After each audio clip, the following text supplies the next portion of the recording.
The intense sunlight beats down on me.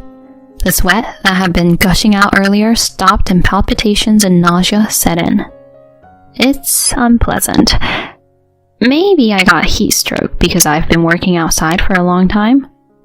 Perhaps it wasn't such a great idea to tackle balcony cleaning in the sweltering heat, even with my husband's support.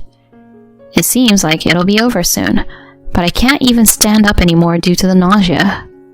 I call out my husband's name from the balcony. At that moment, my consciousness faded and I collapsed. Simultaneously, my husband, who appeared, looks down at me and says, "If you're feeling that unwell, I'll take you to the hospital." Huh? Really? Yeah, I'll even bring the car out, so hop in quickly. Feeling as if I were about to throw up, I managed to get into my car. However, on the way home to the hospital, my husband suddenly dragged me out of the car. "I have an urgent matter. Go to the hospital by yourself." Huh? As my husband's car kept getting farther away, I found myself in a difficult situation, able to do nothing but pray. I don't want to be left here. Anyway, I need to hurry to the hospital. Right after that, my husband and I would face an unexpected turn of events. My name is Kelsey Miller. I'm 29 years old. I am an ordinary office worker working for a generic corporation. We only got married 2 years ago after my husband's pursuit. Our relationship evolved through work because my company had business dealings with his. We can understand and relate to each other well because our job responsibilities are similar. Because my company is larger in scale, overtime tends to be more frequent on my end. However, he understands the situation, especially during emergencies. Due to overtime, there are often times when I can't prepare dinner, and household chores end up being postponed to the next day. Yet William doesn't express dissatisfaction or blame me for these situations. However, that doesn't mean he takes over household chores when I work overtime. It seems he's not inclined to do the chores himself, even though he doesn't blame me. During the first year of marriage, I didn't mind much, but as we passed the second year, I gradually began to feel dissatisfaction with my husband. When I came back home the other day after overtime, I found my husband lying around in the sofa watching TV. In the sink, the remains of cup noodles and side dishes he had eaten were left as they were. "Welcome back. Thanks for your hard work with overtime today." It's nice to hear words of appreciation, but that's not what I want. Exhausted both physically and mentally from consecutive overtime, I inadvertently expressed what was on my mind. "Hey, William, can't you clean up after yourself for the portions you ate?" "Huh? What's gotten into you? You've never said anything like that before." "I don't want to do housework when I come home tired after work. It's fine when I come back on time, but doing chores after overtime is a bit tough for me." "I'm not asking you to do it, am I? Do it the next day on your day off." Either way, I don't like the assumption that I have to do everything. Why should I be the only one burdened with household chores in our marriage? I can't help but get emotional, and tears well up. I thought he would understand by now. That's what I believed. But he sighed loudly and unleashed the unimaginable. "You say you're the only one, but it's normal for women to do household chores, right?" Huh? What are you saying? "My mom was the same way, you know. She always took care of the house." That's because your mother was a housewife, right? I'm a full-time employee just like you, William. "That doesn't matter. It's common sense for women to do household chores. Didn't you know that when you got married?" I didn't know that. I just loved being with you, William. That's why I wanted to live together. I tearfully pled with my husband, but he doesn't change his expression at all. Moreover, he wears an openly annoyed expression. "If you love me, shouldn't you be willing to put effort into household chores for my sake? I also want to continue working even after marriage, and I let you work without saying anything. What do you mean? Do you dislike me or something? A wife prioritizing work over returning home early is abnormal, you know. A normal guy would have divorced you by now. Don't you understand that I've been able to maintain our relationship because I'm kind? I'm not prioritizing work over you. I thought that both of us working would allow us to save money for the future. After all, money is more important than me, right? Well, it's fine, but I'm feeling really put off. It's not like that. From that day on, my husband's attitude changed completely. When I come home from work, there's no longer the welcoming greeting that used to be there. He doesn't help with household chores or assist on weekends. For some reason, my husband's return home time gradually became later. My husband is closer to his office than I am to our apartment, so until now, he has been home before I am. Lately, my husband has been coming home noticeably later. Moreover, he started returning past midnight without any concern. As a result, I naturally end up spending more time at home. In the past, on days off, we used to enjoy drinking together, but now, those moments of couple time have significantly dwindled. He's late again today. I wait for my husband to talk to him, but even after midnight, he doesn't return. I waited until around 1 a.m., but since there was no sign of him coming back, I went to sleep first. The next morning, when I woke up, my husband was on the sofa in his suit. I tidy up the beer can that he probably left half empty, despite feeling disgusted by his sloppy appearance. At that moment, I noticed his smartphone under the sofa was blinking. This blinking is probably indicating a new message. Usually I wouldn't pay much attention, but for some reason it bothered me this day. Apprehensively, I picked up my husband's smartphone and secretly placed his finger on the fingerprint sensor to unlock it. When I checked the contents, his usual messaging app was displayed. Maybe there's something not good in here. With determination, I opened the messaging app. However, there were no traces of suspicious exchanges. Thank goodness, I was overthinking it. Then I realized that the notification I just received was apparently not from the Messages app, but from the Mail folder. When I tapped the email folder slowly, emails were categorized into work, private, and more. In one of the categorized folders, there was one with a heart emoji. Apprehensively, I opened it, and there were traces of an unbelievable exchange. Are you kidding me? Is he cheating? In the folder with the heart emoji, there were signs that my husband was exchanging messages with someone who appeared to be his affair partner. The contents included phrases like, "I love you" and "I want to be together soon." The moment I saw those, everything went dark in front of my eyes. Could it be that William is cheating? Since when? Why would he cheat when we're married? His attitude changed since that conversation we had, but could it be from that time? As I traced back the exchanges, it seemed their relationship had started quite a while ago.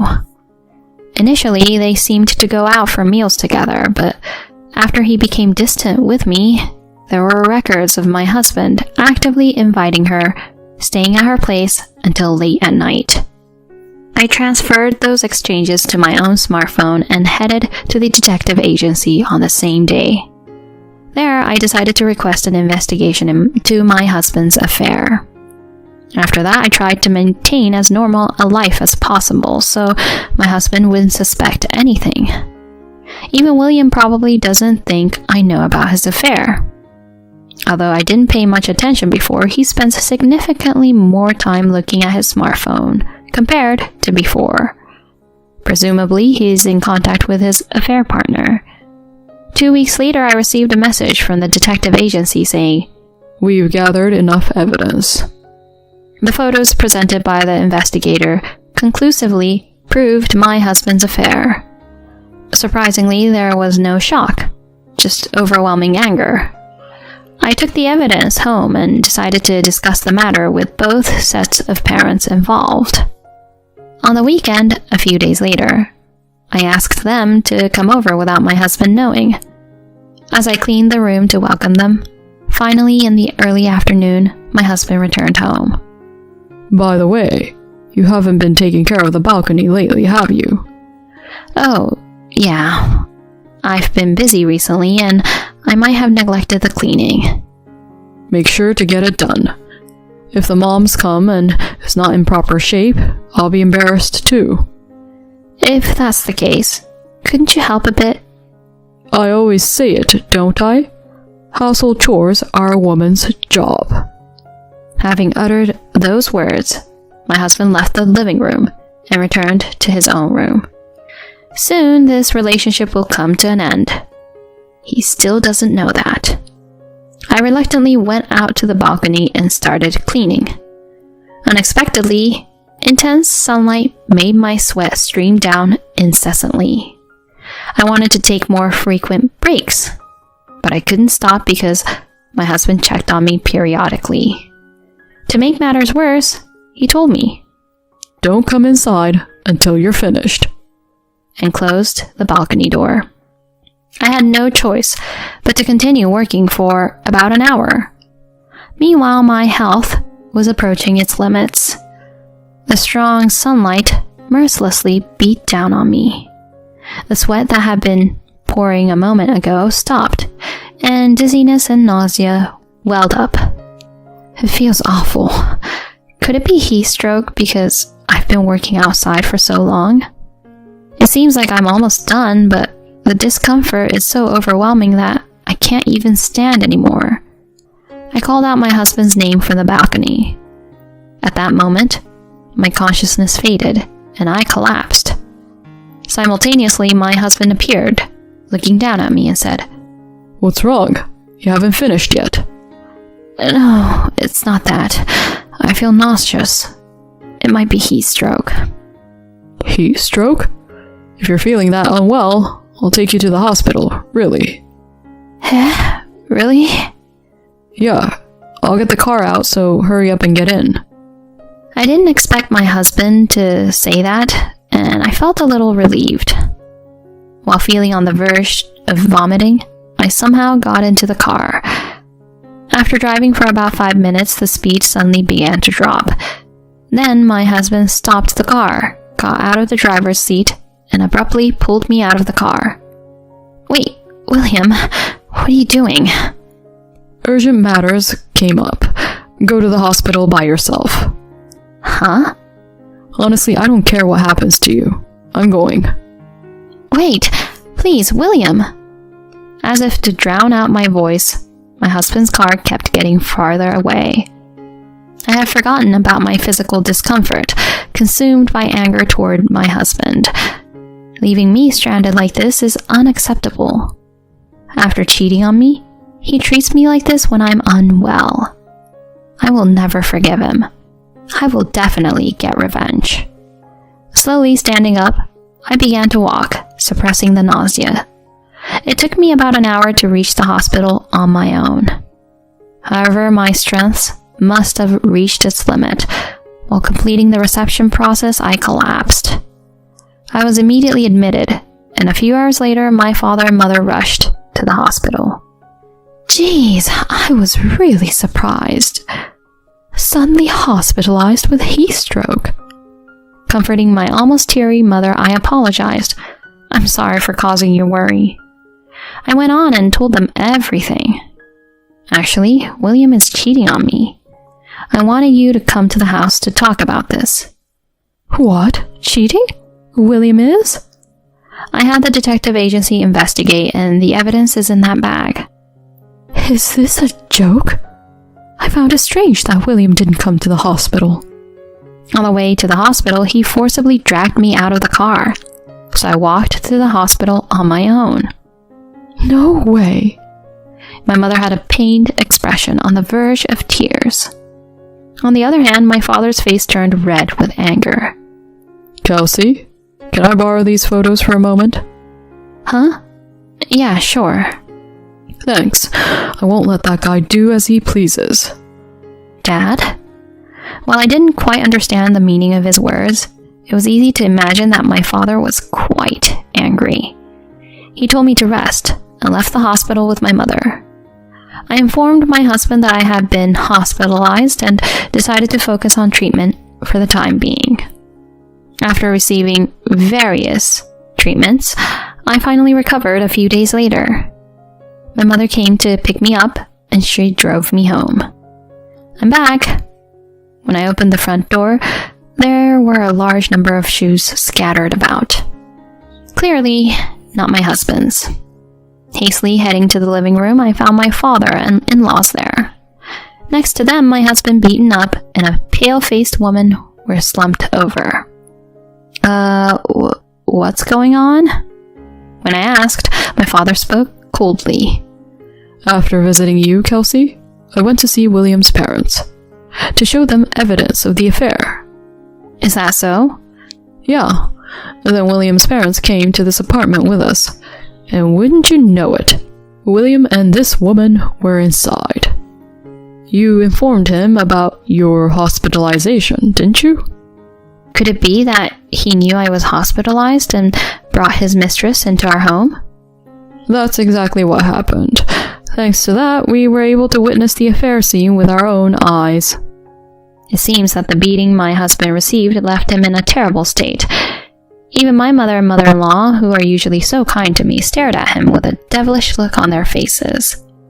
My husband, perhaps no longer able to bear their attitude, complained to me with tears in his eyes. I didn't mean it, Kelsey. It wasn't like I was serious about that relationship. This was just a fling. A fling? After all those messages about wanting to be together quickly? It was just a spur-of-the-moment thing. What I truly love is stability.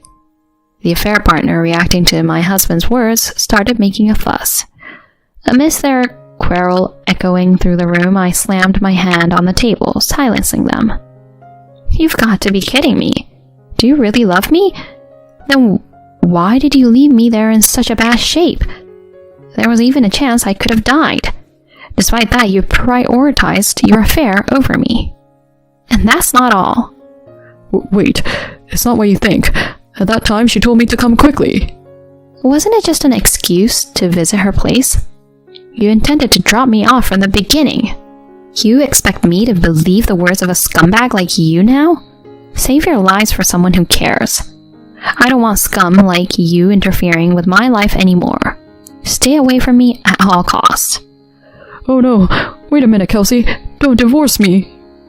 After my husband said that, I took out the divorce papers from my bag.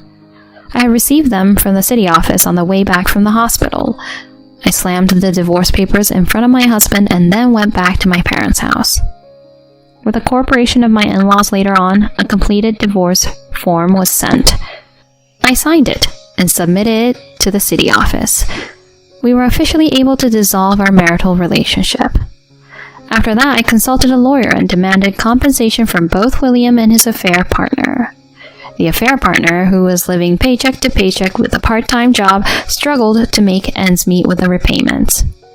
Eventually, she had to rely on her parents, and it led to the inevitable breakup with William. On the other hand, news of William's affair and divorce quickly spread in the company. Although he didn't get fired, unable to endure the cold attitude from those around him, he eventually resigned on his own. His own parents disowned him, and he is now working part-time jobs. Unable to live in the apartment where we used to reside, he moved to a one-room apartment in a less affluent neighborhood. He seems to be looking for a new job, but finding one has been challenging, and he continues to lead a precarious lifestyle. A month has passed since then, and I left my parents' house to rent an apartment near my workplace. Now I find fulfillment in my daily life focusing on my job. Happiness isn't solely about being with someone you love. I have learned this firsthand. From now on, I want to live a wonderful life, prioritizing my own feelings.